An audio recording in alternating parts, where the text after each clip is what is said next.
જય ગૌ માતા, જય ગોપાલ। આપણે અત્યારે નિહાળી રહ્યા છીએ જે નંદીશાળાનું નિર્માણ થઈ રહ્યું છે।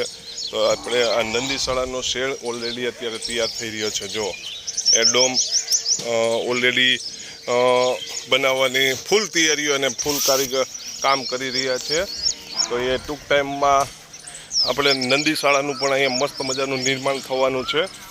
અને અત્યારે ઓલરેડી પાઇપ છે એ આપણે કામ એનું પૂર્ણ થઈ ગયું છે। જો આ મોટા મોટા લોખંડના પાઇપ ઊભા કર્યા છે અને એની ઉપર આખો શેડ નું નિર્માણ થશે। તો મેં તમને આગળના બ્લોકમાં પણ બતાવેલું હતું કે શેડ ઓલરેડી બહુ બધો મોટો બનવાનો છે।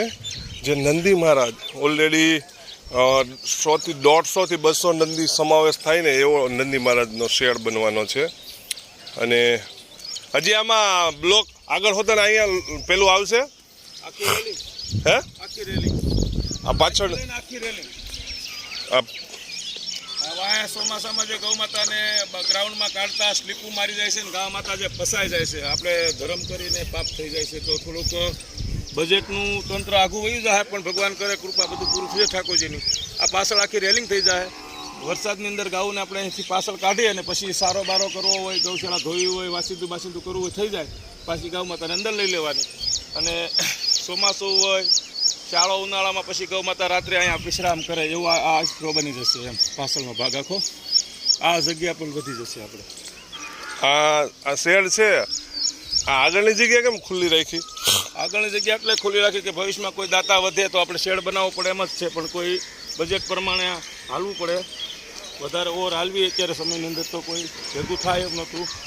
પણ આ શેડની અંદર આખો વાળો બનશે, એક વાળો આ બનશે, આ એક વાળો આખો આ બનશે, બીમાર અહીંયા આવશે, અહીંયાથી ગૌ માતા દૂધની ગૌ માતા બધી આમાં રહેશે। અહીંયા 3 વર્ષે એક અવેડો બનાવવાનો નવો, જેથી કરીને 3 વાળાના માતાઓ પી લે ગા। મતલબમાં અહીંયા એક નંદી મહારાજ અને ગૌ માતા જે ઓલરેડી વૃદ્ધ હોય ને એમનો પણ અહીંયા સમાવેશ થશે, કારણ કે એક અલગ અલગ એક કહીએ ને તો એક અને આપણે અલગ અલગ જ ડિપાર્ટમેન્ટ પડવાનો છે। જે વૃદ્ધ હોય એ વૃદ્ધનો અલગ ડિપાર્ટમેન્ટ, નંદી હોય એનો નંદીનો ડિપાર્ટમેન્ટ। અને કે આપણે પછી સમજી લો બીમાર ગા લાવ્યા રોડેથી, પછી એને ટ્રીટમેન્ટ થઈ ગઈ ને 80% ગૌ માતા ઓલરેડી સારવાર ટ્રીટમેન્ટ મળી ગઈ, તો એને પણ બધી જનરલમાં ન મૂકી શક્યું, તો એના માટે આ વોર્ડ બનશે। એનો વોર્ડ એને ઉપયોગ લેવાનો છે। હા, જો આ વોર્ડ છે ને ઓલરેડી અત્યારે બનેલો જ છે, તો એ વોર્ડનું પણ આગળના તમને વિડીયોમાં હું બતાવીશ કઈ રીતે યુઝ કરવો, કેવી રીતે એમનું ઉપયોગ થશે।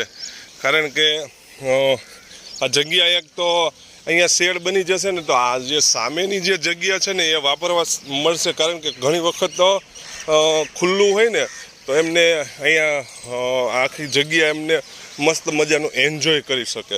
તો આ જગ્યાએ એટલા માટે પણ આપણે થોડીક અત્યારે છોડી છે સમય અનુસાર। આગળ આ બધું તાર ફિનિશિંગ છે ને 2 વર્ષમાં ઓગસ્ટભાઈ સડી જાય છે। આપણે 2 વર્ષે ખર્ચો કરવો પ્રમાણનો પણ હવે નક્કી કર્યું છે, ભલે ક્યારેક ખર્ચો થશે, આપણે બધું પાઇપિંગ કરી નાખ્યું છે, લોખંડના પાઇપ વાળું, સડે નહીં। લોકેશન પણ સારું રહે, જે આપણા પતરા બાંધવા પડે કેવું ખરાબ લાગે, એમાં કોઈ નંદી મહારાજને મોઢું મારે તો વાગી જાય છે।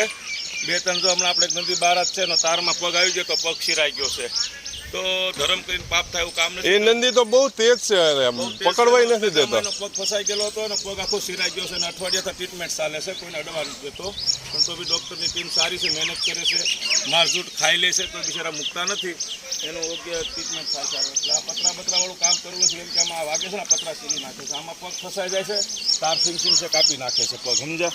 એટલે અહીંયા પાઇપિંગ જ થશે અને 2 ફૂટ 1.5 ફૂટની દિવાલ થશે, એટલે જેથી કરીને આ પાણી બધું આમાં ન આવે, એ આગળ ગ્રાઉન્ડમાં થઈને જતું રહે એમ।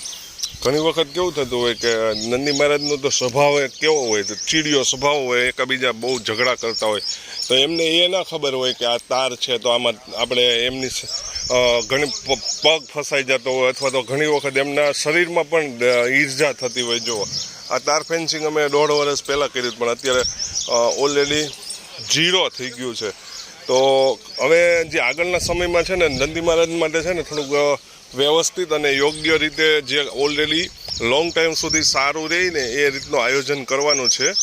તો આગળના આયોજન માટે થોડુંક કંઈક વિચારીને કામ કરવું છે, બરોબર છે.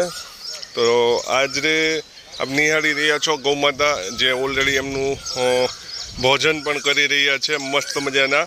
અને એકદમ આપ જો કેવો આમ અત્યારનો જે સમય છે ને એ આપણો પળનો સમય જે ઓલરેડી જતો રહે છે. અને અહીંયા આવીએ ને તો કંઈક માણસને એમ કહીએ ને અનુભૂતિ જે અદ્ભુત થાય છે. કારણ કે એક તો કોયલનો અવાજ અને આ સુંદર મજાનું વાતાવરણ, દિવ્ય વાતાવરણનો આનંદ છે ને મારા વાલા, એ કંઈક અલગ હોય છે. તો આવો આનંદ અમે રોજે લૂંટીએ છીએ. અને તમે પણ અમારા સાથે અને તમે પણ અમારા ગ્રુપને ફોલો કરી શકો અથવા તો તમે અમારા કોન્ટેક્ટ કરીને તમે પણ સેવાનો લાભ લઈ શકો. તો જરૂરથી પધારજો. જય ગૌ માતા, જય ગોપાલ.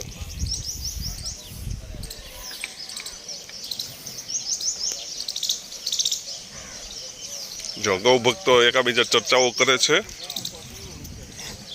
જય ગૌ માતા, જય ગોપાલ.